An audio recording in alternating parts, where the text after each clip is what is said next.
Now, you may think George a bit preposterous and not at all very believable.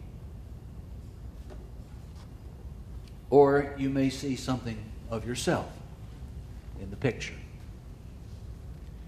For more than 35 years of doing what I do, I have seen a steady stream of people who are convinced that their happiness, or much more often their unhappiness, is the responsibility of other people. They all use victim language. There's nothing I can do. Nothing I do makes him happy. That's just the way I am. I don't mean anything by it. She makes me so mad. I don't know why she wants to be so difficult. I'm not free to say what I really feel. He won't let me. If I do, it just makes him mad. I have to do this or that. I must. If only she would change. If only he were different. I once had a conversation with a woman who was about to go on a conference that was going to last 3 or 4 days about something she was interested in. I don't remember what it was.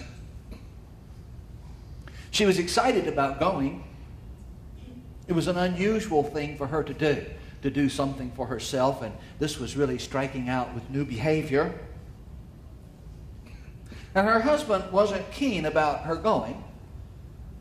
He wasn't keen about being alone for those 4 days. But he was going along with it, if not actively encouraging her. He was not pitching a fit. A few days before she was due to leave, she told me that she wasn't sure it was worth it. With all the work that she had to do to get ready, with all the preparations that she had to make, the price that she had to pay in order to go. And she told me that she had to spend an entire day cooking meals for her husband for the entire time that she would be gone.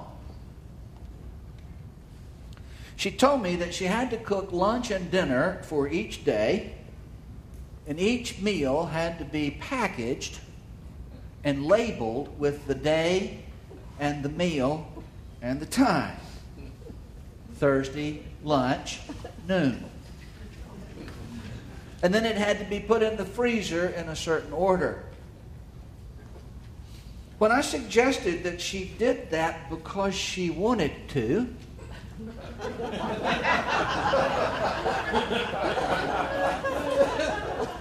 maybe even because she felt guilty about leaving, she became defensive and angry with me.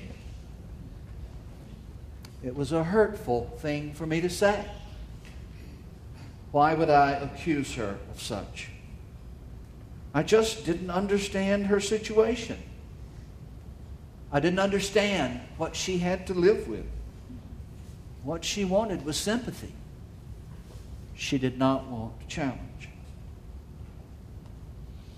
She said at one point, "You just don't understand. You don't understand my husband." She said, "Of course I don't want to do it. I don't want to spend all day in the kitchen cooking and freezing and packaging meals, but if I didn't do it, he wouldn't eat."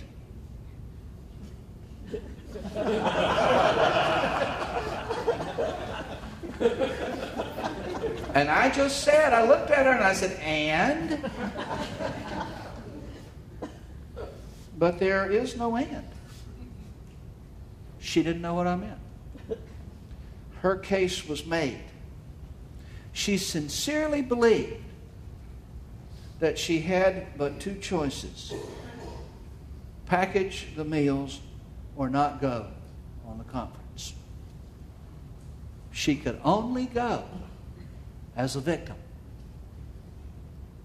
And no doubt there were prices to pay when she got home. One of the most spiritually dead postures in life is that of a victim.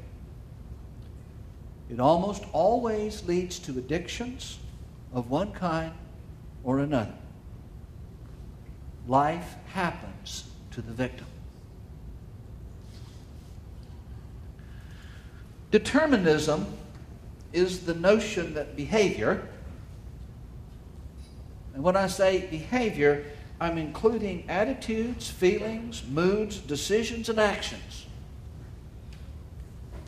That behavior is determined, it is caused by preceding events. It is determined. What happens because of what happened before. When taken to the extreme, it emerges into a philosophy or a psychology that is typically known as behaviorism, which says all that we are and all that we do is determined. It is predetermined, if you will, by outside factors beyond our control. And so we humans are really just like rats in a Skinner box, trained to press the bar and do tricks in order to get the food. We are more sophisticated than rats. We are more intelligent, but nonetheless, rats in a maze, looking for the cheese. As a philosophical concept, determinism is more complex than I am making it. And few of us really believe in the extremes of behaviorism. But in broad brushstrokes, generally speaking, there are three kinds of determinism that are in the air that we breathe. They are in the water that we drink. We learned them at our mother's knees. They are things that we accept without even knowing that we do so, without any kind of serious examination. Genetic determinism is the belief that your grandparents and other ancestors did it to you. The way I am is determined by my genes. There are things beyond my understanding simply because I am not smart enough. I can read Stephen Hawking's book, A Brief History of Time. I can find it intriguing. I can nibble around the edges of understanding it. And then every once in a while something is said, something is turned upside down, and I am completely in a fog. I don't really get it. I'm just not that smart. I cannot will myself to be taller than I am or to be able to run faster. I could have been a better baseball player than I was if I had devoted my life to it. But I wouldn't have been playing for the Astros. I don't have the genes.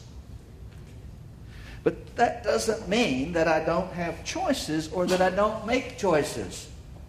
The fact that I can make choices, the fact that I can't make some choices, like playing quarterback for the Green Bay Packers or being a nuclear physicist, doesn't mean that I can't make any choices. Now, let me try to illustrate this. I used to do a lot of work with the personality inventory called Myers-Briggs Type Indicator.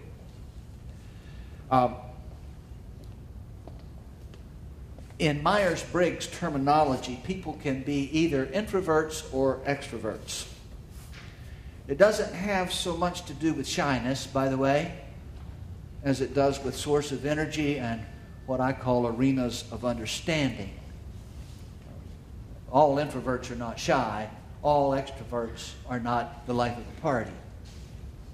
But it does have to do with where you draw energy. Introverts draw energy. They recharge their batteries from interior sources. Extroverts draw energy from the external world. Introverts need some quiet time. Extroverts need to go out and be with some people. Introverts come to understanding by taking things in and mulling them over. Extroverts come to understanding by putting things out and talking about them. Extroverts don't know what they think until they talk about it. Introverts don't know what they think until they think about it.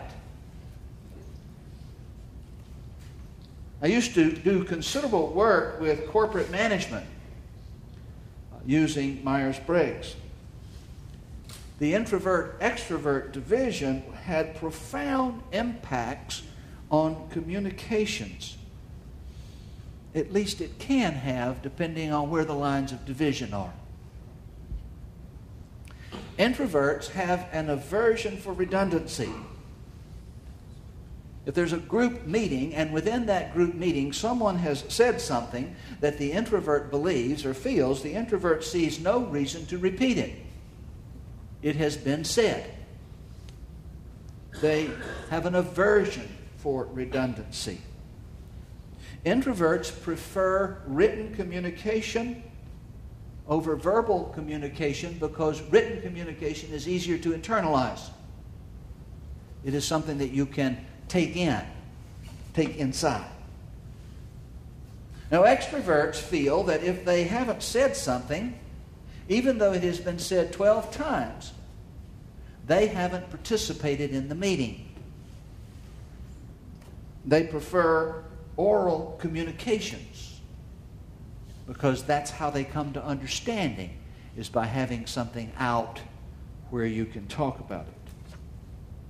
Introverts will often send an email to fellow workers in the next door office. They sometimes will have a conversation in the hall and then go in their office and send an email. Extroverts will go hours without communicating until they happen to run into the other person at the coffee pot. In their heart of hearts, they will tell you this isn't true. They will deny it. But in their heart of hearts, extroverts believe that introverts would be happier if they were extroverts. That's true. And in their heart of hearts, they will tell you it isn't true, but in their heart of hearts, introverts really and truly believe that extroverts are shallow. They just don't think about things very much. I have worked with companies whose upper management was in a mess simply because of different styles, different preferences of communication. And in a 4-hour workshop, we began to make major, profound breakthroughs in how they did business.